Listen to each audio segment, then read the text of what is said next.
falando.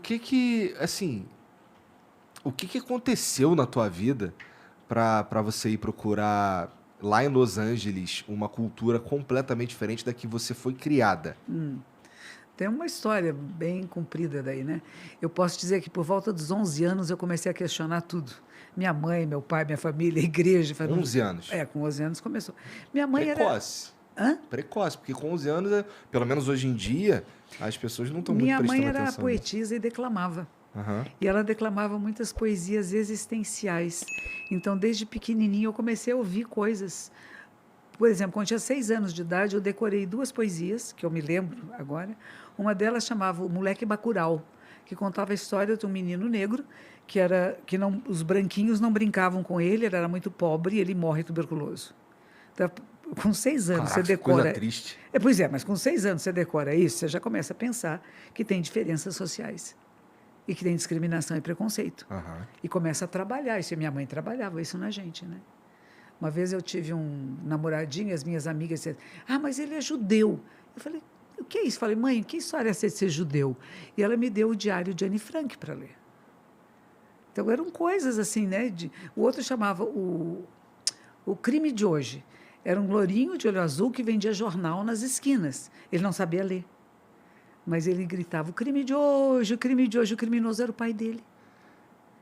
E ele não sabia, porque ele não sabia ler. Então, eram coisas assim que marcam muito a gente nessas questões. Quem sou eu? Por que tem crianças que não sabem ler? Por que tem crianças que são excluídas, que não têm direito a comprar um docinho, né? Você começa a pensar nisso. Com 11 anos, eu lembro que eu tive uma conversa com a minha mãe, eu fiquei muito brava com ela, e eu gostava muito dela. Eu disse assim, mãe, como é que a gente odeia a pessoa que a gente mais ama, hein, mãe? Que história é essa? Por que eu estou com tanta raiva de você? E aí a gente teve uma conversa meio longa. Eu comecei a ler, eu lia muito, desde os 9 anos comecei a ler tudo que tinha em casa. E comecei a procurar. E nessas procuras e nessas leituras, as inquietações continuaram acesas, né? E tu não conseguia identificá-las ou conseguia? Não, o que é isso? O que é que nós estamos fazendo aqui? E tinha toda uma questão que a minha mãe sempre dizia, minha mãe se separou do meu pai e ela foi excluída socialmente, porque naquela época, divórcio, né, desquite, não tinha divórcio, né? Então, o grupo social que ela pertencia, ele continuou no grupo com a sua nova esposa e ela ficou de lado, inclusive com as primas, com tudo. E ela dizia assim, esse mundo é muito ingrato para as mulheres. Aos homens tudo é permitido e às mulheres nada. Se tiver qualquer namorado, qualquer coisa, é uma prostituta, não presta, né? Então, a gente viveu, ia para um colégio de freira, ela que nos expôs no colégio de freira, e não podia contar que eram separados os pais, porque só aceitavam crianças internas se os pais fossem separados. Então, a gente viveu uma época de discriminações e preconceitos que acontecia na minha casa, que estava à minha volta, e eu comecei a questionar também minha mãe. Tu conseguia perceber tudo isso? Percebia, a gente percebe. A questão é que a gente não dá muita valor ao que a criança está vendo e percebendo. E a criança percebe com mais clareza que adultos. Você nem precisa dizer nem apontar. É um suspiro que você faz. Que a criança percebe, pai gostou, pai não gostou. E aquilo fica impregnado. Por que ele gostou, não gostou? Eu lembro que tinha umas matilhas de cães na rua, lá no estádio. Eu trazia tudo para dentro de casa, abria a geladeira e dava toda a carne que tinha. Minha mãe chegava, não podia entrar com aqueles monte de cachorro da rua latindo para ela. Brava. Ficava brava, mas não tinha jeito. E eram coisas assim que a gente vai vivenciando e questionando. Por exemplo, tinha uma senhora que ela disse que ela tinha 8 crianças que ela cuidava. Ela vinha fazer faxina de vez em quando. E ela disse, não, eu tinha 5 filhos, mas quem tem 5 pega mais 3, né? Falei, nossa, que bonito. E minha mãe só tinha nós 2, eu e minha irmã. Então, você começa a comparar o que está acontecendo. Essa senhora também, na hora dela ir embora, eu abri a geladeira e falei, isso aqui é para suas crianças, já que a senhora tem tanta criança, né? E a gente vai percebendo que tem dor, tem sofrimento, tem desigualdade. E eram pessoas que ficavam, às vezes, mais tempo comigo do que minha mãe, que trabalhava, saía cedo, né? Mas você pensava no que você ia fazer da sua vida no futuro? Não. Eu casei muito cedo, casei com 14 anos, tive uma filhinha com 17, e aí meu pai começou a me atormentar. Vai fazer o quê?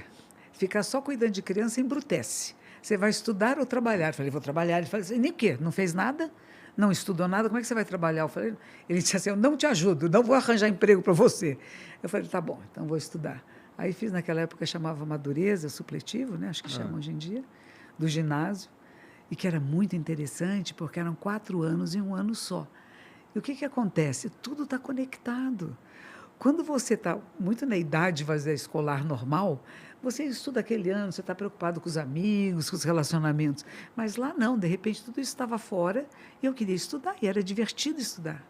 Então, eu fiz os 4 anos em um, foi muito bom, porque deu uma linha de conexão em matemática, história, tudo estava tudo conectado, né? Aham. Não estava quebradinho, né, como fica de um ano para outro. Depois disso, eu fiz um outro para o colegial, também, que chamava colegial, né? E aí, onde é que eu vou estudar? O que que eu vou fazer? Eu queria estudar filosofia. Meu pai, que horror, minha filha. Vai ser filósofa, não ganha nada.